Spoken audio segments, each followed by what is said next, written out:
gente! Estamos aqui na nossa parede de hospital, que não é mais parede de hospital, e com isso um pouco diferente, porque estávamos em reforma e agora vamos mostrar para vocês o que realmente estava acontecendo. Aqui temos a nossa parede, nada muito focado, né, galera? Mas tudo bem, agora focou. Aqui na ponta, a ideia é de ser uma câmera e saindo um rolo de filme dela, com várias representações de Recife e tal, Pernambuco no geral. Aqui a gente tem nossa bandeira belíssima. Aqui a gente tem a parte de carnaval com a Laúça, o Homem da Meia-Noite, Gala da Madrugada. Aqui a gente tem os nossos pontos turísticos, a igrejinha, as pontes, a coluna de cristal, o Marco Zero.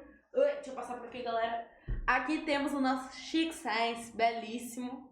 Aqui escrito uma frasezinha, da Lama ao Caos. A parte de cordel, muito linda. Nossa parte musical, belíssima também, aqui em cima. A prainha, né, clássica e com o mordidão do tubarão, que inclusive está partido, porque não aparece na gravação. 081, nosso DDD é muito lindo. E é isso, gente. Agora vamos para a programação normal. Beijo. Bom dia, boa tarde ou boa noite. Meu nome é Gabriel Silva e eu sou um dos apresentadores do Alcicast. Olá, bom dia, boa tarde, boa noite. Jana tá em outro mundo. Hoje eu tô bem offline, mas vamos embora. Eu sou Janaína Fonseca, sou psicóloga e tô hoje com esse pessoal aqui para discutir uma temática incrível. Então, já vamos começar o nosso podcast hoje, pedindo para que você compartilhe, já dê like, já vamos começar assim alto astral, combinado?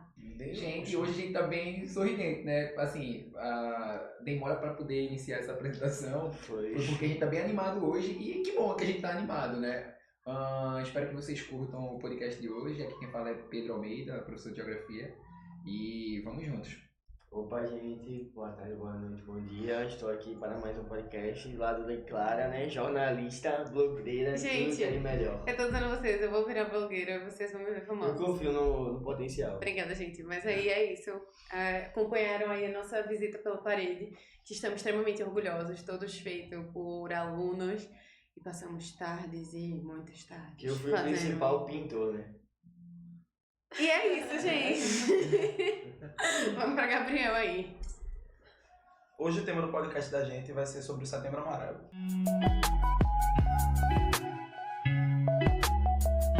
Quando a gente volta a falar sobre Setembro Amarelo, a gente poderia começar explicando sobre o que é realmente, e depois a gente vai puxando algumas vertentezinhas legais e aproveitando que a gente é uma psicóloga, né? Então, assim, é um tema que é muito bom e a gente vai poder discutir aí a tarde todinha. Acho que é importante, como se tem Janaína aqui na sala, perguntar para ela, Jana, o que é o Setembro Amarelo? O que é o Setembro Amarelo? Mas não sai. Amarelo. Amarelo. Então, ele surgiu muito com a proposta da gente desmistificar as questões relacionadas ao suicídio. E é uma temática que é muito importante de ser esclarecida, visto que, dependendo da forma como a gente fala sobre ela, a gente pode desmistificar ou potencializar algumas ações relacionadas a isso. Então, o Setembro Amarelo, se eu não me engano, surgiu desde 2015, mais ou menos. É algo recente, né?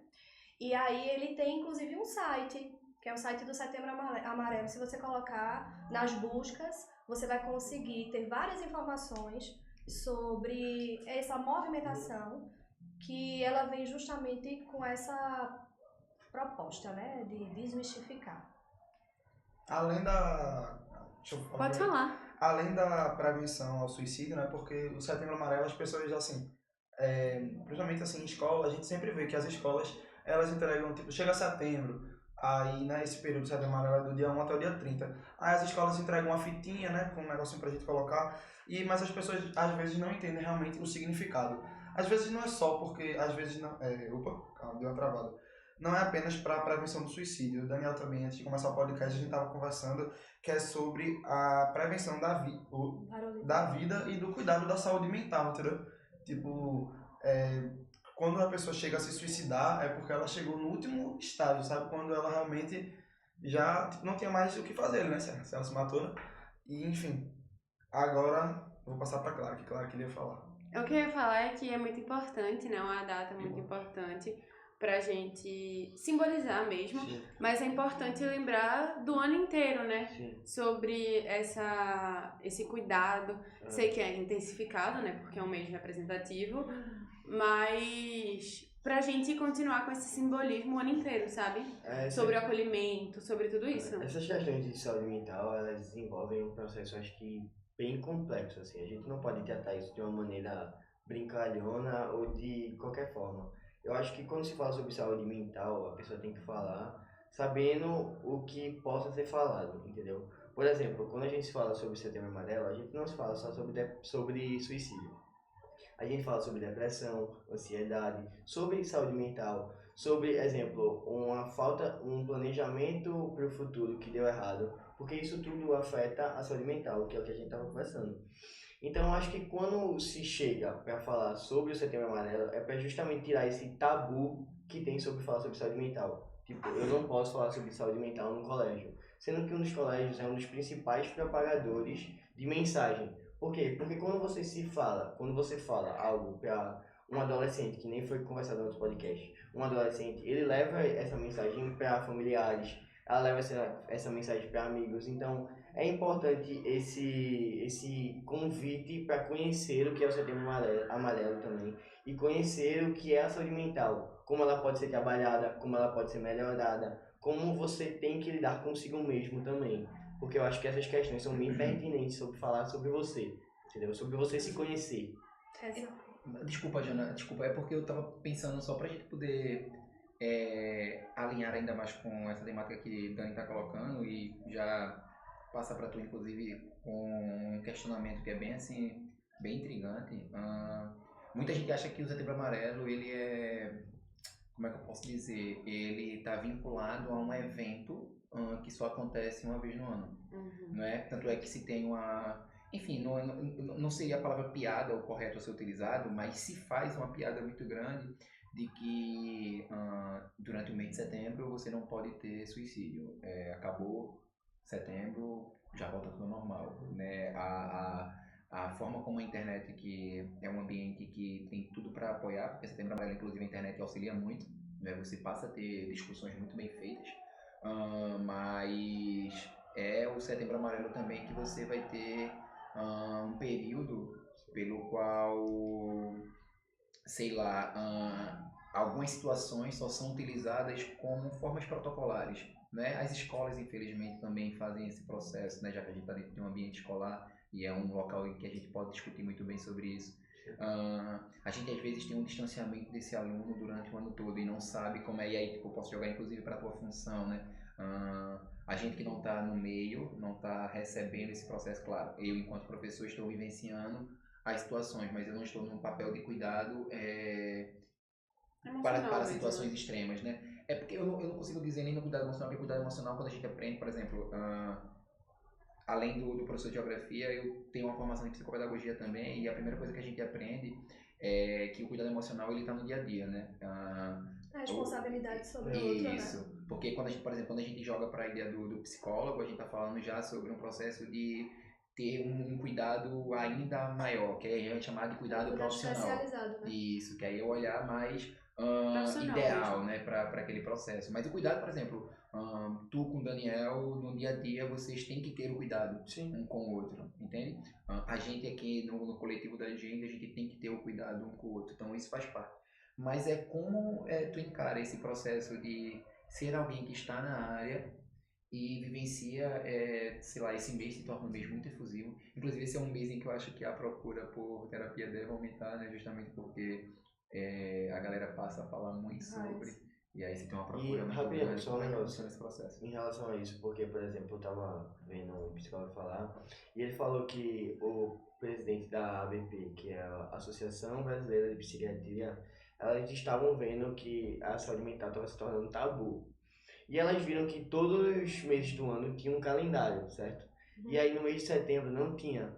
E eles falaram, por que não colocar o Setembro Amarelo? E aí que surgiu esse conceito. Aí passando pra Jana a pergunta que Pedro fez. Só pra dar. Eu acho muito bom quando vocês refletem sobre essa questão do processo de autocuidado e de cuidado do outro, né? O cuidado de si e cuidar do outro. E o entendimento, como o Gabriel colocou e vocês bem colocaram, dessa questão da valorização da vida. E aí, por exemplo, a gente aqui na escola, a gente no Setembro Amarelo, a gente potencializa as mensagens de valorização à vida. Sim. E a gente não fala diretamente sobre suicídio, a não ser naqueles momentos de alto debate, onde vem um profissional e faz aquela explicação. Mas a gente vai potencializando isso. O cuidado, ele realmente, em relação à saúde mental, ele não deve ser pontual, ele deve ser o ano inteiro. Sim. E a gente trabalha isso e deve trabalhar, né, principalmente nas escolas. A gente está aí com as propostas socioemocionais, né? Cada escola tem sua proposta socioemocional. E a rede salesiana, ela tem muitas questões relacionadas aos valores, os valores salesianos, né? Empatia, respeito, está muito ligado a esse cuidado também, o cuidado de si e o cuidado do outro. E o tempo todo a gente está falando sobre isso. É o que eu sempre falo com vocês. Quando a gente fala sobre bullying, a gente está trabalhando Setembro Amarelo. Quando a gente fala sobre o respeito à mulher, quando a gente fala sobre a questão de acolhimento aos adolescentes e crianças atípicas, quando a gente vai falando sobre, né, todas essas questões, a gente está falando sobre respeito, sobre empatia, a gente está falando sobre acolhimento a si, acolhimento ao outro, e a gente, de certa forma, está trabalhando tudo isso. Sim. Porque isso tudo está ligado à saúde mental. Não é uma coisa que é à parte e que só acontece em setembro, como vocês bem colocaram. De fato, a gente tem, como todos os meses tem uma cor, né? Essa questão do setembro ter esse olhar de convite, de chamado, muito também porque ainda existe muito preconceito relacionado não só à psiquiatria, como Dani colocou, mas também à psicologia, de achar ainda que quem busca essa área, né, da psicoterapia, ou seja, o acompanhamento psicológico, ou quem procura um profissional da psiquiatria, né, o acompanhamento com psiquiatra para uso de medicação, que não são todos os casos que são necessários, mas às vezes há necessidade sim de uso para reposição de algumas substâncias químicas do cérebro. Então, quando há essa procura, quando você muitas vezes coloca para alguma família, às vezes ainda existe aquele questionamento. E aí eu vou dizer vou dizer exatamente o termo que se usa, mas eu não sou doido, né? Então, eu não sou doido, eu não preciso disso. E isso surge desde a época da reforma psiquiátrica, né? Porque, assim, a forma como a psicologia e a psiquiatria veio, né, na história é a história manicomial. Né? Então, quando a gente para pensar na questão manicomial, e esses tabus, eles vêm todos, né, ao longo desse tempo, a gente vem tentando demistificar, isso tudo, esses mitos, eles acabam vindo juntos.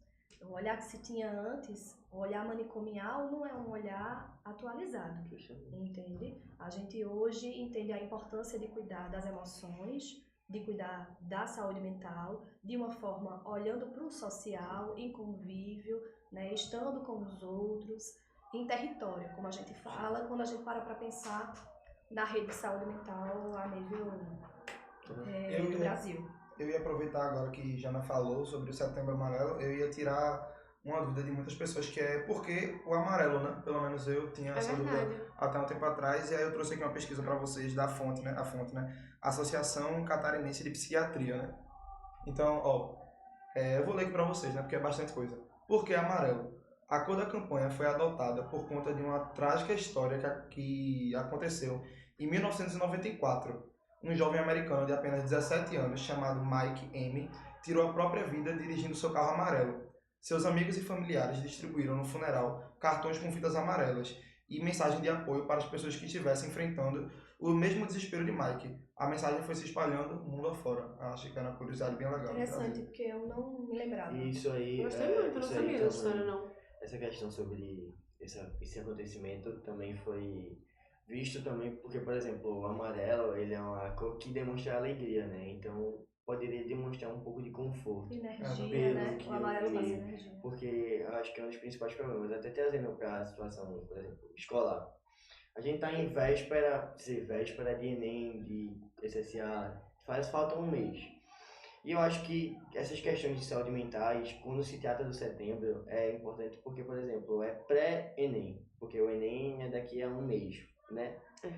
Então, quando se fala sobre o que possa dar errado no Enem, aí você se sobrecarrega tentando estudar isso e aquilo outro, e aí você pensa, posso me lascar. E aí vem essa questão de saúde mental. Você vai Sobre- começando a ficar... Sobre você se cuidar até nisso. Por exemplo, eu estou me sobrecarregando muito. Até que ponto eu preciso descansar? Até que ponto eu posso ir? Até que ponto eu aguento ir? Não é se perguntar sobre até que ponto eu posso, é até que ponto eu aguento.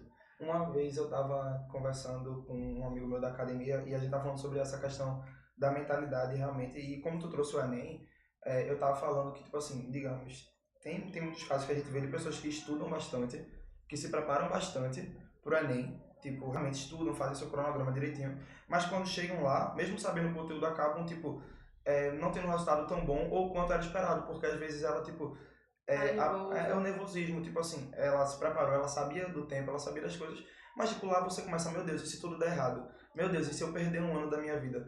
Então, tipo assim, além dessa preparação do estudo, além do descanso que o Daniel falou, também é importante você preparar seu mental. A gente sempre diz que o Enem é uma prova muito de resistência, não só física, como da mentalidade da pessoa mesmo, entendeu? Até mais mental do que físico, Até né? mais mental do que Mas físico, eu com acho, certeza. essas questões de... Eu acho que o Enem, assim, cansaço principalmente, mas eu acho que o que eu tava tentando falar é não sobre o cansaço na prova, é sobre o cansaço O pré. pré-prova. Nossa. Eu tava... Porque quando se fala sobre pré-prova, vem um pensamento de tipo assim, e se eu não souber aquilo? Tipo na redação, por exemplo, se não der tempo.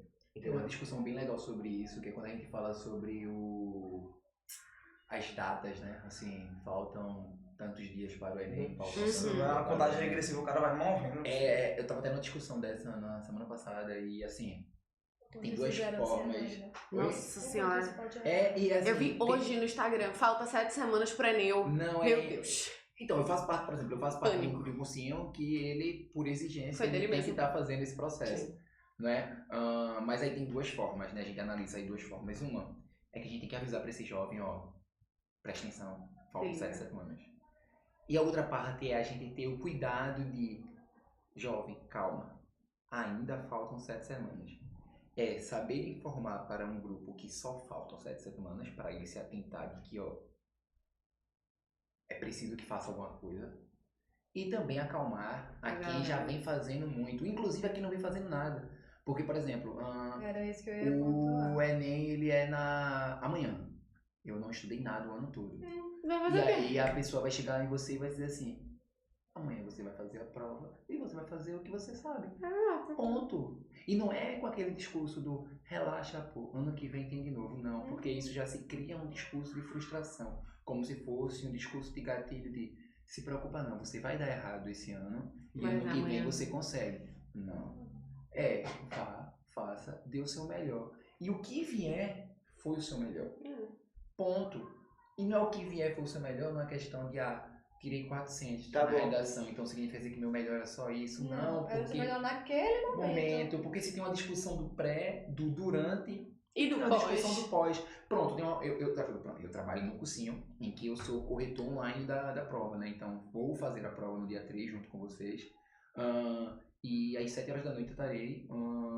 Eu falei, parece que é um momento de propaganda invertida, né? Tipo, o certo seria o quê? Gente, assistam. Mas eu, por exemplo, sou do tipo que digo para todos os meus alunos: terminou a prova, pega a provinha de vocês, Joga guarde no fora. buraco mais profundo. Não joga fora não, porque é importante que você faça o acompanhamento depois. Porque a gente vai entrar para um mérito educacional. É importante que você faça a análise do que você produziu para você saber o que é que você produziu. E não uma questão de quanto você tirou, e sim do que produziu. Que essa é a questão. O Enem, ele só ampliou a mercantilização da educação. E a mercantilização das coisas gera pressão. Por exemplo, o que é que a gente, enquanto trabalhador, enquanto eu estou botando esse dedinho aqui, para quem está escutando, é porque eu estou apresentando eu, Janaína e Yasmin que está ali, a gente está na função de profissional e a gente fala muito para vocês que quando vocês chegarem aqui no espaço da gente, vocês vão sofrer pressões. Né? Essa pressão é justamente uma pressão mercantil, que é uma pressão por necessidades financeiras, uma pressão por necessidade de aprovação, uma necessidade de se enquadrar dentro de uma estabilidade que você luta por ela o tempo todo, e aí essa luta massiva tira você dessa estabilidade, porque você acredita que a estabilidade uma hora vai chegar, e de fato ela uma hora pode chegar, ou talvez não, mas você está ali para isso. E vocês não estão nesse meio ainda, mas a mercantilização da educação acaba promovendo esse Vai processo. chegando. Que é justamente quando a gente pega o Enem e aí Estágio. coloca vocês essa necessidade, é quase um estágio, né? É a necessidade profunda de Que se chegar péssimo nesse dizer ponto. isso, mas é real. E aí como é que a gente discute no âmbito da gente, enquanto profissional, e como é que a gente transmite esse discurso para vocês no âmbito educacional? E aí acho que esse é o fio que a gente perdeu, não é? É essa linha de colocar vocês no papel de aprendizado e não no papel de cumprir metas. Assim, eu tava conversando com a minha terapeuta recentemente, e aí eu sempre, momento pessoal, fofoca de conversa de Maria, mas tudo bem. Compartilhamento de Compartilhamento de experiências. experiências. Que eu nunca fui uma pessoa que tive um sonho de alguma faculdade, nunca tive uma ideia de nada de, meu Deus, nasceu com o sonho de fazer medicina.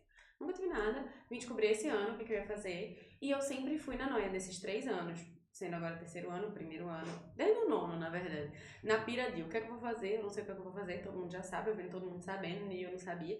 Aí eu já comecei a pirar. Aí depois que eu aceitei o que eu ia fazer, eu falei com a minha psicóloga, eu falei, tá, agora eu tô pirando por causa do Enem. Já pirei pela o que eu ia fazer, agora eu tô pirando por causa do Enem. Pirei por causa do Enem, pirei por causa do Enem, pirei por causa do Enem. Aí agora ela, Clara, você pode, por um momento, deixar de se sabotar, por favor?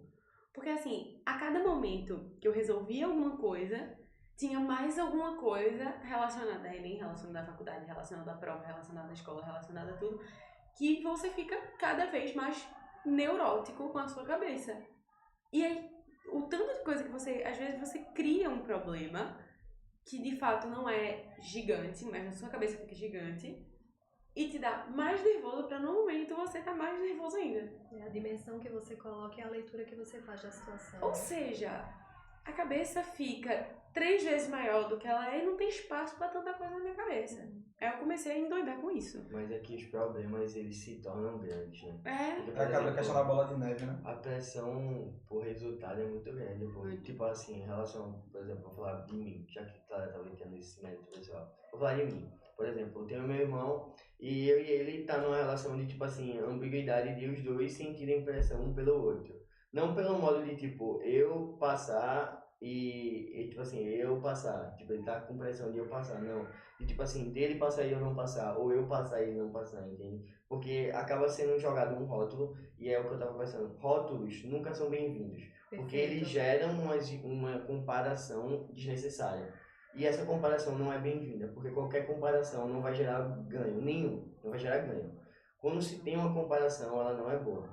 Então, quando se joga essa pressão, não dizendo que essa pressão venha de pessoas, tá? Essas pressões venham de dentro de cada um.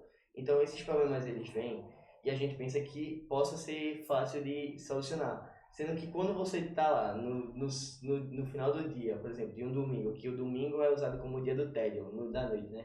Tem até aquele filme, domingo da noite. Quando você está lá no domingo da noite, no final do domingo da noite, você está no seu quarto, e aí você pensa, poxa, tá faltando 7 semanas para o Enem. E aí começam as comparações. E aí você vê se o irmão estudando e você tá lá deitado, fazendo nada, aí você pensa, pô, ele vai passar e eu vou ficar. E aí gera uma pressão. E aí quando alguém vem e fala alguma coisa, pelo menos brincando, tipo assim, pode ser uma brincadeira, tudo, mas gera uma comparação, esse rótulo que você vai criar de si mesmo vai gerar uma pressão, que essa pressão possa gerar no dia ou até mesmo pré-dia que vai te fazer mal, entendeu?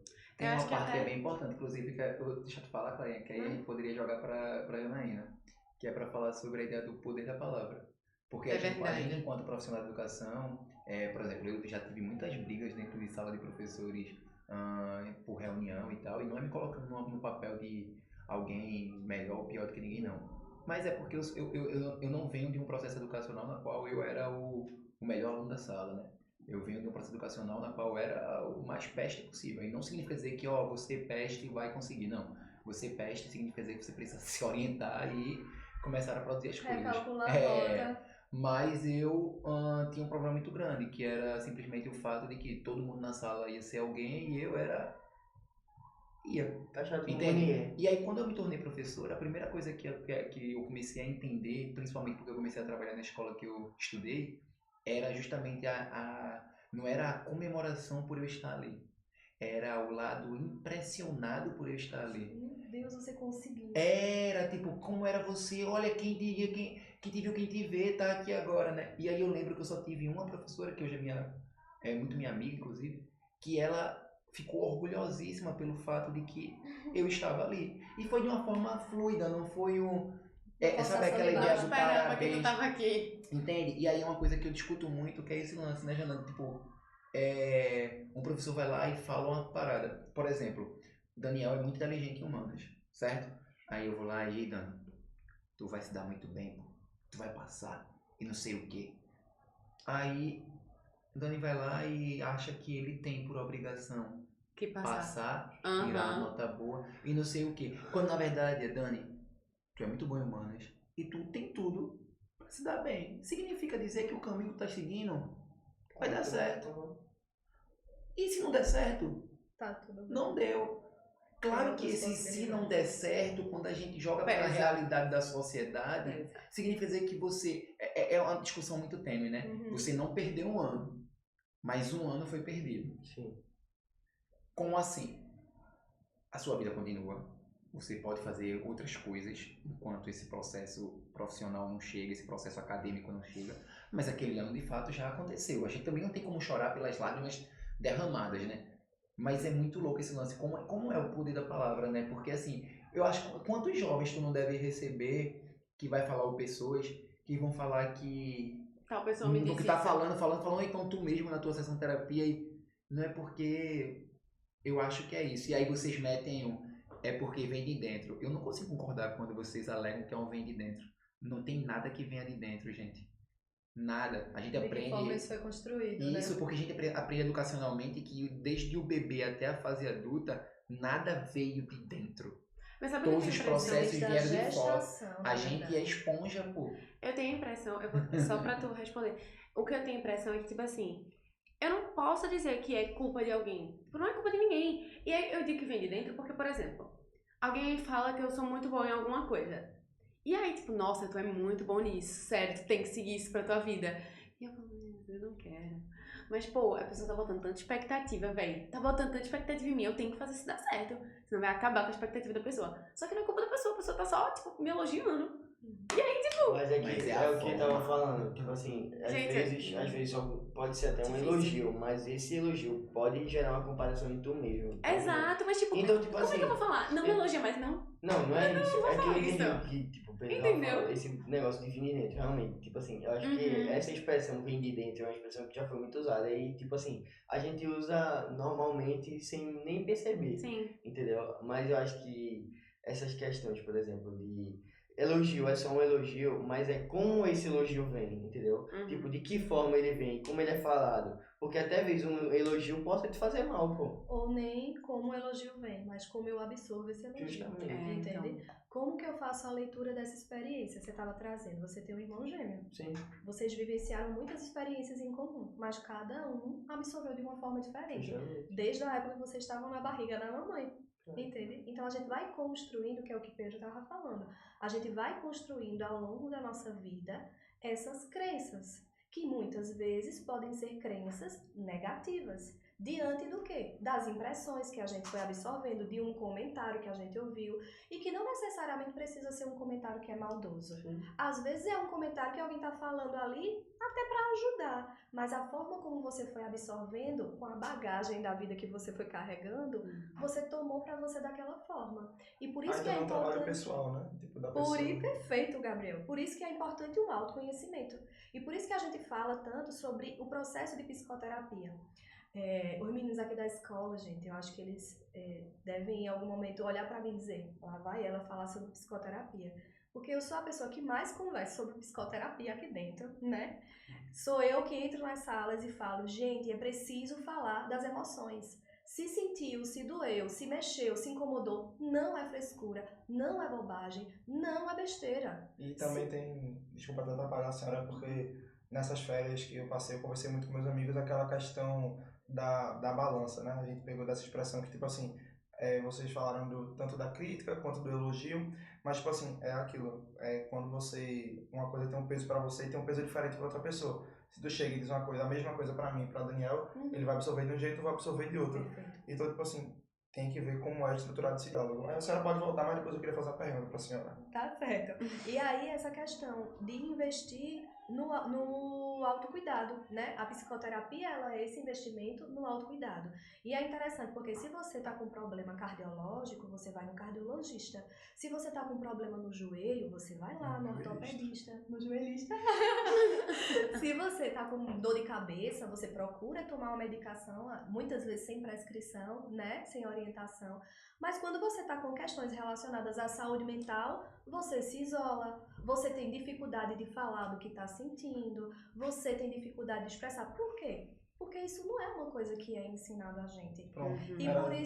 E por isso que as escolas cada vez mais vêm trazendo essa proposta, né? Socioemocional, essa proposta de trabalhar as emoções, de reconhecer, porque às vezes a gente sente raiva e não sabe o que é raiva. Só tá sentindo uma coisa ruim. Não sei explicar o que eu tô sentindo. Por isso que quando se fala, por exemplo, saúde mental é tabu, muitas pessoas dizem que não, mas é um tabu, porque, tipo assim, não é algo que é falado normalmente. Ou quando se é falado, muitas pessoas levam como se fosse uma frescura. Entendeu? Porque... E sobre essa questão de saúde mental, é porque bem-estar, eu tava vendo isso, bem-estar, ele é a saúde física e a mental boa. Ah, mas eu não tenho nenhum transtorno mental. Beleza, mas tá boa? Então isso não é bem-estar, você não ter nenhum transtorno mental. Porque você tem problemas no seu dia a dia, você precisa estar bem mentalmente e fisicamente. Sim, é verdade. Ô, Jana, agora pronto.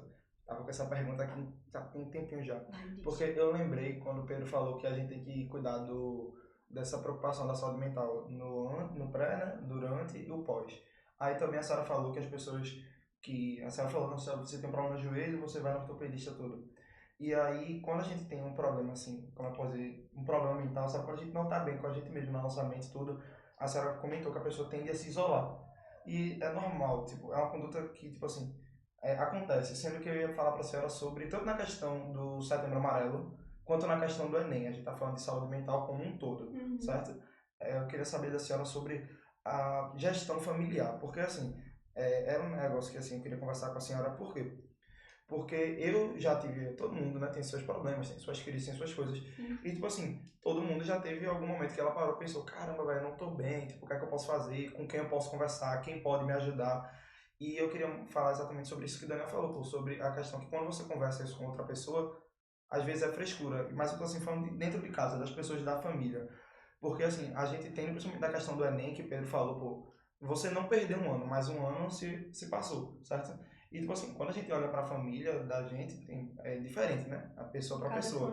Mas tem família que vai dizer, tá certo, olha, a gente não conseguiu esse ano, mas a gente tem pode... família que rejeita, isso, né? A gente tenta, vamos se preparar, como o Pedro falou, vamos fazer o seu melhor pro próximo ano. Mas tem família que vai dizer, não, você foi só um peso, você passou um ano, agora eu vou ter que te sustentar por mais um ano, para que agora você tem que fazer isso. Ou não passe não para você ver o que vai acontecer. Olha, você tem todas as oportunidades, não passe não. Então, assim, queria saber para a senhora como essa família presente no nosso dia a dia pode auxiliar a gente no cuidado mental, tanto na questão do Enem quanto no Setembro Amarelo. Caraca, que pergunta boa. E também, puxando até uma adendo, como eles possam se ajudar, né? Porque se uma pessoa está pensando desse jeito, ela também precisa de ajuda. Perfeito. Eu fico feliz que vocês perguntem isso. Porque, vê, não é uma coisa isolada, né? A gente não é o adolescente em si isolado. É um contexto. E o contexto familiar é o primeiro onde vocês são inseridos. Todos nós somos inseridos. E por isso a gente fala muito, por exemplo, dentro da escola, desse diálogo de família e de escola junto, da importância de estarem unidos para poder fortalecer os adolescentes e as crianças, né? O que eu pontuo sempre para as famílias, até enquanto orientadora de famílias, de adolescentes, né, que eu sou, é a importância de olhar para os seus filhos e de tentar entender o que está acontecendo com eles, porque os sinais eles são enviados de alguma forma. Você percebe, ou né, se observar um pouco, deveria perceber a mudança de comportamento muitas vezes do seu filho dentro de casa, a forma como ele está dialogando, se é uma forma mais agressiva, mais introspectiva, se está com uma ansiedade maior, se não está, se vem conseguindo trazer para você. Claro que na adolescência a gente nunca vai levar tudo para o pai e para a mãe, minha gente, convenhamos. Lógico. Né? Quem é o adolescente que leva exatamente tudo para o pai e para a mãe? Eu entendi. Okay. Eu lembrei de uma conversa da gente Foi? Que a Sérgio falou exatamente isso. Quem é o adolescente que vai levar exatamente tudo pro pai e pra mãe? Não vai, entendeu? E Não quem é o leva. pai que acredita que o adolescente Tá É verdade. levando tudo pra ele? Então, Todo pai tem muita Gente. noção que isso não rola. Por E é favor. importante, inclusive, que ele saiba que quando ele era adolescente, Ele também não fazia a levou mesma tudo. coisa. Mas é importante também que ele seja Essa alguém ponte. que não é 100%, Mas mas que tá possa no ser apoio. 90%. É, É exato. isso. Porque eu ia eu falar. acho que esse é o grande ponto quando ele fala É. sobre isso. Poxa, eu acho, pelo menos a gente enquanto professor, quando a gente encontra o eu enquanto indivíduo fora daqui, da escola, né, indivíduo, né, no meu dia a dia, é de uma comemoração muito grande quando a gente encontra algum amigo que se tornou pai ou encontra alguma criança, assim, e vê que a rede de apoio funciona de um jeito Muito que você bom. faz, cara, quero isso pra mim, assim, e não criticando a minha rede de apoio, tá? A minha rede de apoio foi ótima, mas foi ótima pra mim naquele ponto, mas quando eu enxergo outros espaços, eu percebo que em alguns momentos poderia Consegue Sempre se ampliar tornar o- melhor do que a geração Isso. passada. isso, É sobre e esse isso. melhor não é a ideia É. tem um funkzinho, né, que é nem melhor nem pior, apenas diferente, não é? Que A gente tem isso na nossa parede. Dá pra exatamente. ver? Dá pra ver aí? Não, acho Aqui? que Dá pra ver isso? não. Ai, que pena, gente. A gente tem um nem melhor nem pior. Muito bom. Mas não é nem não, nem melhor nem pior não. É, sim. Assim, Não. década de É, sim. 90, nem É. melhor nem pior, apenas O diferente. Bom dia diferenciado. de Cabo Frio demorou fechar com a gente. Se quiser conhecer, Dá pra ver? Ah, então, gente, dá pra ver. Olha aqui, ó. de dois irmãozinhos lá antigo, na época de MC Marcinho, tá? Mas tudo bem. Mas o Ney, ele renovou. Não, né? tudo bem, tudo bem. Não É é Pernambuco. nem da minha época. Se é Pernambuco, então é ele que inventou. É melhor. É verdade. Ó, mas a gente tem essa relação muito forte. Inclusive, eu acho que é um dos conflitos familiares também. Pronto. A ausência da comunicação. E aí a gente já vai meter já passamos 30 minutos de conversa. Ai, não, só mais um pouquinho. Mas Já estão brigando com a gente. o que é que acontece? Imagina que a gente tá aqui numa roda de conversa familiar, e aí a gente tá aqui, né, no debate e tal, e aí você chega, é Clarinha, minha mãe e tal, e aí eu, não mãe, mas é que quando eu já tô na fase adulta, né? É que quando a gente era adolescente, mãe, tinha uma coisinha lá que a gente queria ter feito e a senhora não soube lidar com aquela situação. E aí a gente percebe que ao invés dessa pessoa se portar como entendi, é porque naquela época não era fácil para poder não. Ela vai se sentir atacada Vai na pelo defensiva. fato de que é como se você estivesse julgando a dificuldade que ela teve, você não entendesse. Então você é uma pessoa ingrata que não soube entender. Você E quer me não, ensinar a ser mãe? e não é isso. É simplesmente Uma mãe, eu frase estou muito aqui para te clássica, né? ajudar. E estou aqui para dizer para a senhora que tá tudo bem, que tudo aquilo que a senhora fez deu certo, olha eu aqui. Mas entenda que, caso pudesse voltar no tempo, aquele momento poderia ter sido feito de forma Eu diferente. tava vendo uma frase Mas é uma profundidade de um papo e é muito bom quando profundo, ele, né? foi quando ele falou assim, Isso. o pai também as pessoas também têm que se tratar, né? Que a gente tava falando sobre como é que esse jovem vai, mas o tratamento também tem que vir dessa De fase. fora. Mas é justamente aquele processo, por exemplo, rapidinho. Como é que eu posso dizer? Sem cometer nenhuma indelicadeza, mas a senhora tá atuando na psicologia há quanto tempo já, mais ou menos? Vai fazer 12 anos. 12 anos. Como foi pra senhora nos 2 primeiros anos no atendimento daquela geração e como é o atendimento da Hoje senhora em dia. nesses atuais 2 anos? Entende? Porque, os filhos que a senhora atende hoje são filhos da minha geração. São filhos de uma geração que não foi preparada para ser essa geração. Porque a gente é fruto de uma geração que era do pau e ferro, que é aquela geração da década de 80, 90, que tinha uma base, porque a base familiar existia. E não que a minha base familiar não existisse, mas a base familiar, quando eu digo que existia, não existia isso aqui. Não, e fora Não que isso aqui seja um problema, mas não existia e isso fora aqui. que teve uma pandemia no meio disso tudo. Não, ainda tem pandemia, exatamente. Assim, tem uma leve, um equívoco, né? Um equívoco. Um equívoco de dois anos. Mas... Que inclusive as crianças de geração pós-pandemia é uma pauta Não, mas maluca, só né? porque a gente vai ter o diálogo, Maluca. a gente tem um diálogo familiar, gente. A gente tinha, por exemplo, a gente tinha um domingo na casa do avô, a o almoço gente de tinha o almoço de família. família, a gente tinha... Sabe essa ideia de Vamos sentar reunião pra política assistir, em pode que a ser. gente já tá discutindo Raul sobre Gil política e Seixas. que Natal sobre política é problemático? Gente, Natal sobre política sempre foi problemático. Sim. O problema é que no Natal sobre política era um Natal que a gente discutia sobre política e quando terminava todo mundo, ó, chegava Tava todo mundo de chegava lazer. a matriarca da casa e fazia, acabou isso aí, bora, hora de jantar. Todo mundo jantava e tava rindo depois. A gente perdeu essa linha. E aí é justamente essa geração, eu vou dizer, né, a geração minha e Yasmin, que é uma geração entre que vai então, dos gente. 25 aos 35 anos, que são esses novos pais que não estão sabendo lidar com essa construção porque eles não foram construídos.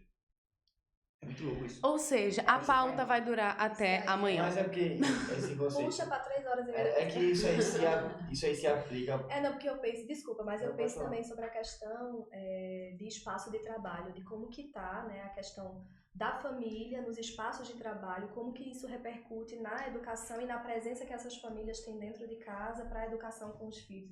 Tu tá entendendo? o É círculo muito que a gente longo. tá assim, A gente vai ficar nesse redondinho de trabalho, família, Mas escola. deixa só eu pontuar duas pessoa. coisas que eu acho que é muito importante pontuar. Tudo importante.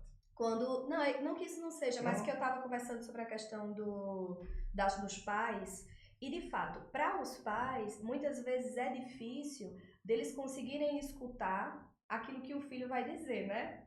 Que é de cunho mais íntimo, ou que de repente toque ali num valor que ele tenha e ele não saiba conduzir. E muitas vezes, por não saber conduzir, eles acabam repreendendo, entende? E aí é mais uma vez onde vem o autoconhecimento. Se o pai e a mãe, né, se a família como um todo tem um olhar aberto para esse autoconhecimento, é um pai e uma mãe que se conhece, que pode procurar um espaço de psicoterapia, como eu sempre coloco, para se conhecer melhor, eles inclusive, dentro da psicoterapia, tem uma área que eu falei aqui, né, logo no início, que é a área de orientação aos pais. Então, você está com dificuldade na sua relação com o seu filho, adolescente, você pode procurar um orientador, né, um psicólogo orientador. Pra quê? Pedro mexendo aqui, viu? Só Pra quê? Pra poder orientar essas questões, pra poder trazer pra você novas possibilidades, novos olhares. E aí, respondendo um pouco do que tu estava trazendo. Então, os pais, eles precisam sim ter essa parceria. Não é fácil fazer isso, não é fácil, né? Fazer isso não é de fato, mas é possível, né? Se você tem esse diálogo mais aberto, é possível sim. Exatamente, é porque eu acho que até a Daniela tinha comentado em algum momento do podcast, e aí eu queria adicionar um comentário, né? Que não é porque você, como a senhora disse aqui, não é porque você está escutando o seu filho, não é porque você está numa conversa assim, digamos, assim, entre muitas aspas, de pareia para pareia, que você está perdendo sua autoridade. Ou que aquela conversa deixou de ser respeitosa, ou que você está sendo tratada como um amigo. Mas, pelo contrário, eu acho que você deveria, tipo assim, como pai, eu acho que você deveria gostar, porque, tipo assim, tem aquele negócio, né? Antes em casa do que na rua, né? E só para dar uma dica para finalizar, que Pedro falou. A gente já vai finalizar. Pedro falou dessa Infelizmente. Se a gente não finalizar, a gente fica aqui 3 dias. Iris já tá. Ó a cara de Iris já.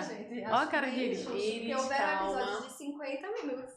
Iris, ó a cara de Tudo bem, a Iris. gente que finaliza. Pedro falou Pedro falou da questão da década dele, né? Que, tipo assim. Da década dele, da década de Praia. Foi mal, Da década de da Yasmin. década de Yasmin. Isso, Pronto, que Yasmin é perfeito. mais velha que ele. Isso. Claro. Que, tipo assim, não foram ensinados. Então, acho que essa cobrança pode vir pros pais, mas eu acho que a gente faz mais sobre lembrete e também sobre se conhecer. Sim. Sobre os pais se conhecerem, porque tem até um ditado que eu não lembro de quem é, que fala assim: como é que você vai ensinar sem você saber? Então. É de Lúcio. É de quem? É que... Ele dá uma Não tem, piadinha. ele não tenta entender, não. Então, Tenta tipo entender, assim, tipo assim, é uma busca por conhecimento que tem que vir sempre, porque você sempre tem que ir se reciclando, sempre. E eu acho que não se possa jogar toda essa culpa nos pais. Não, de forma nenhuma. Porque, a missão da gente não é essa. E é isso que a gente tá tentando porque dizer. Boa. por exemplo, quando se coloca num papel de mãe, como é que a pessoa vai ensinar se ela sem ter Já que a gente tá tentando vivido? fazer esse processo de encerramento, bora fazer assim diferente hoje? Aproveitem as câmeras, a gente tem 3 jovens aqui. Deem um recado do Setembro Amarelo, sem ser de Pros jovens. vocês sendo os que estão sempre no papel de serem cuidados, e sim de vocês cuidando de quem cuida. dos pais. Mas acho que só pra dar uma... Jana, você Eu vou quer deixar por finalizar último, alguma porque eu quero ficar coisa? pensando. Quer falar alguma coisa, Jana? Só pra... Tá vendo? Pega Tô pra pensar. escutando, Ele escutando. jogou pra pensar. Chegou pra Não, pensar, cheguei pra pensar, né? Quero dar um informe que eu trouxe. É só porque, Jana, Dados. tenho certeza que Jana tem alguma Você informação trouxe? boa. Trouxe, Gabriel também trouxe, que eu acho que é importante que a gente traga aqui. Primeiro, eu queria dizer que eu não queria acabar agora esse episódio, mas eu vou precisar acabar junto com eles, né? Enfim.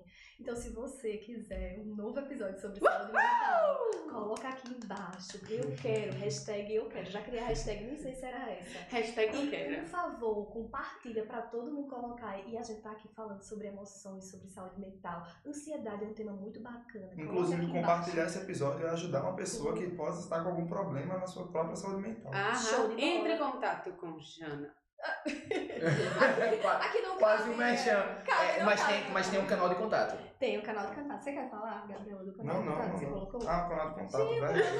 Ele tá. Gente, Eu tava achando que era... tá mostrando aqui, Iris? Oh! Olha, isso aqui que o Gabriel tava falando enquanto ele tava mexendo nas coisas, ele tava muito porque- concentrado. mas eu tava concentrado, mas eu tava escutando aqui. lógico. Assim, o número de contato de apoio, né? É Isso. 188, né? 188. Aí já não vai explicar melhor o que é, né? Mas, enfim, se você...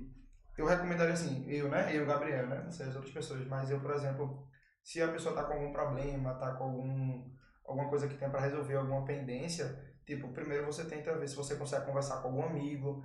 E outra coisa, não necessariamente todos os seus problemas você vai resolver com uma pessoa só, não, jamais. Tipo assim, tem coisa que eu conseguiria conversar. Acho que a gente trouxe isso num podcast, um dos primeiros podcasts. Tipo assim, não é que você tá com algum problema na escola que você tem que conversar com alguém na escola. Tipo, você pode pegar e conversar com sua mãe, com sua avó, com seu tio.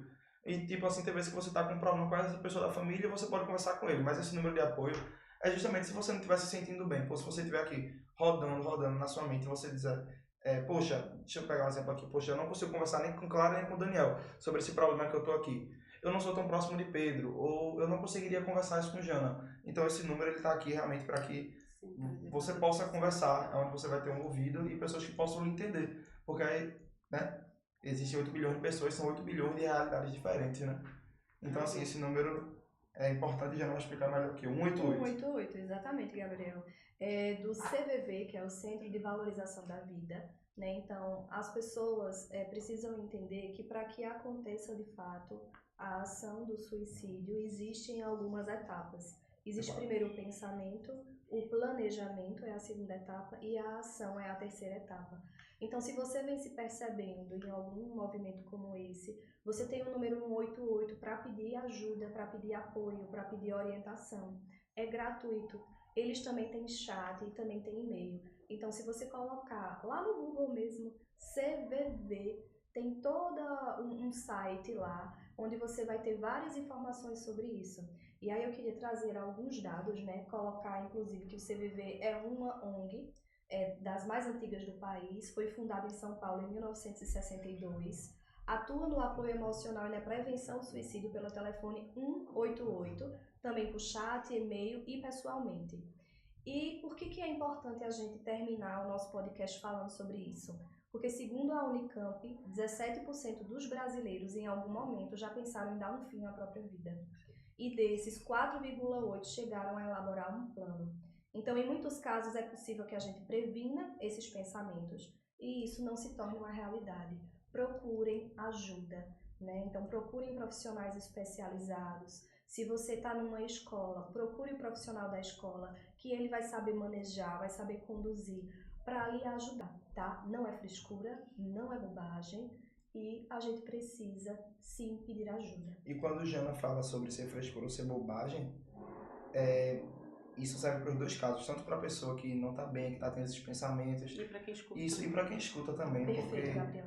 quando você olha assim a realidade de outra pessoa, aquele menino ali ele fica sozinho no canto da sala e fica tipo pensando alguma coisa em casa ou qualquer coisa assim, às vezes não, né? Não é frescura, entendeu? Então assim, é se colocar no lugar do outro, é ser uma pessoa com empatia.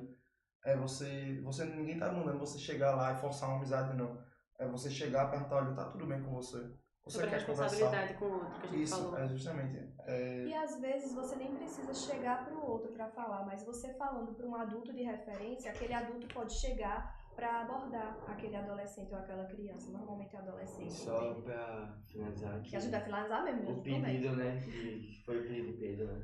De falar sobre a questão dos adultos, né? Dos recados para Os os recados de quem, tipo assim. responsáveis. Eu acho que entra na questão de, por exemplo, uma pessoa. É recado para o seu adulto. Tá, eu vou falar pra minha mãe. Vou falar de acordo, por exemplo, pra minha mãe, por exemplo. Minha mãe, ela tem 50 anos de idade e ela acha que, por exemplo, por ela ter 50 anos de idade, tem algo que ela não vai solucionar mais. Tipo, tem problemas já enraizados nela que não vai solucionar mais, certo? Eu acho que nunca é tarde pra você pedir ajuda. Eu acho que você com 50 anos de idade, você com 70, você com 80, independente da sua idade que você tem, até que você com 15 anos, você tem que buscar ajuda. E eu acho que quando se trata dessas questões, dessas pessoas mais velhas, elas buscaram, a vida falou muito pra elas de, tipo, que isso é frescura, sendo que não é frescura. Então eu acho que se tem alguma coisa que você não tá conseguindo entender até no seu filho, ou você não tá conseguindo entender em você mesmo, eu acho que você tem que buscar esse conhecimento.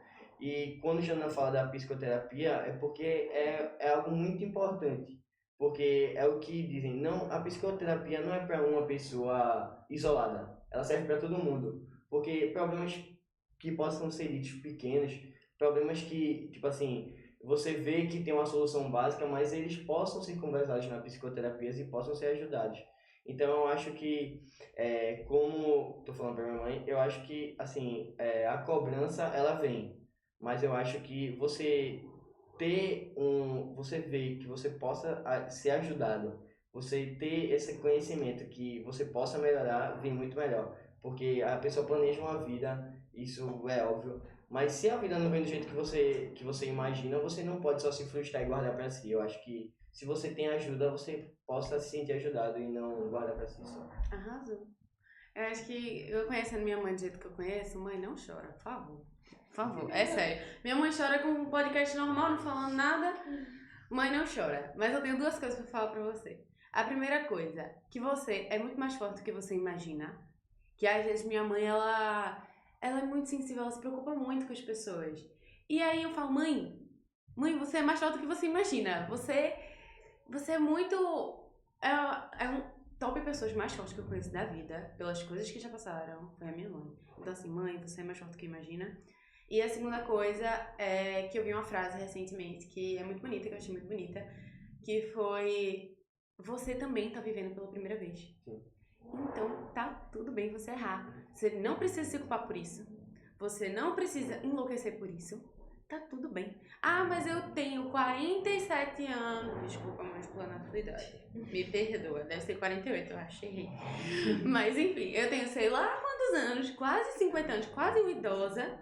E ainda assim erro. Sim, você continua vivendo pela primeira vez. Assim como eu, assim como todo mundo dentro dessa sala.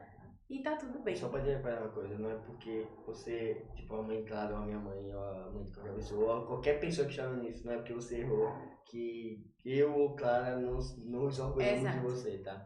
A gente se orgulha de você por atitudes básicas do dia a dia, qualquer atitude. Que você nem ou tem uma ideia. não atitude que possa não ter, ou uma reclamação, qualquer coisa a gente se orgulha ainda e vai se orgulhar sempre.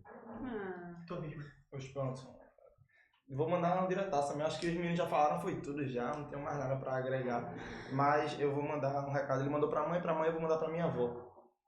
E eu, assim, que eu sou meio ruim com palavra, né? Mas, enfim, agradecer a minha avó, dizer que ela é uma pessoa que eu amo muito, né? Acho que, pronto, vou dizer que ela é aquele celular ali. Vó, eu amo muito a senhora. Eu agradeço muito a pessoa que a senhora é. E é como o Daniel falou. Não é porque a pessoa erra que a pessoa é uma pessoa ruim, é uma pessoa qualquer coisa, tipo, errar é normal, errar é até bom.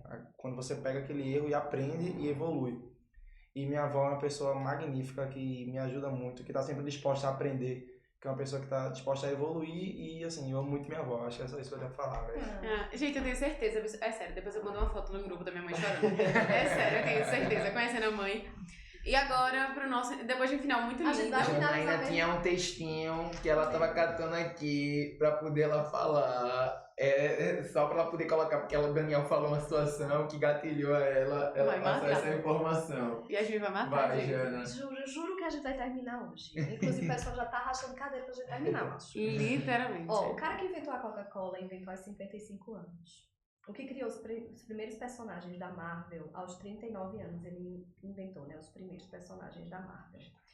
E Samuel Jackson só ganhou reconhecimento aos 45 anos, então não há idade certa para o sucesso. E aí, quando vocês estavam falando, eu me lembrei disso.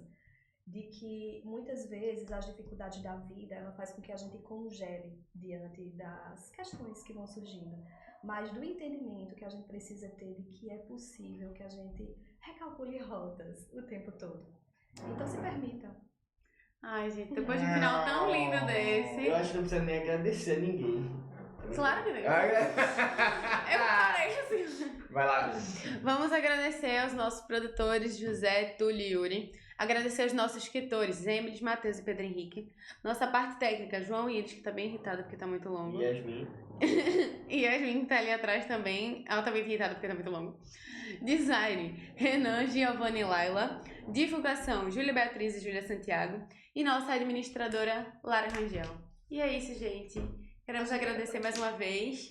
E Por se favor, cuidem. peçam mais temáticas como essa. Que Jana ama. Ótimo podcast. Porque eles gostariam de dividir esse podcast em dois. Ela tá ali com o dedinho pressionando loucamente para Pra clicar. acabar Vai lá, logo. vai lá, Izzy. Tchau!